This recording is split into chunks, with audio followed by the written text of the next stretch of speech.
Hello' guys, আজি সৰুৰ সময় কাল অনুভৱ হৈছে। সেয়া কিমান মজা সেই সৰুকালৰ দিনটো আজি এটা আনন্দ উপভোগ কৰিছোঁ। সেয়া আজি ইয়াতে সোমাই খেলিব পাই ভাল লাগিছে, মন সন্তুষ্ট হৈছে। সেই দিনকাল যি নেকি আমাৰ সৰু বাল্য কালত কেনেকৈ খেলি ডাঙৰ পঢ়া লিখা কৰি ডাঙৰ দীঘল হ'লোঁ, সেই দিন এয়া আজি নাই। সেয়া আজি আমাৰ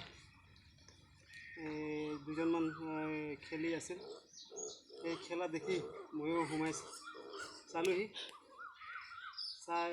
চাই নিজে গম পালোঁ যে সেই দিনকাল নিজকে অনুভৱ হ'ল।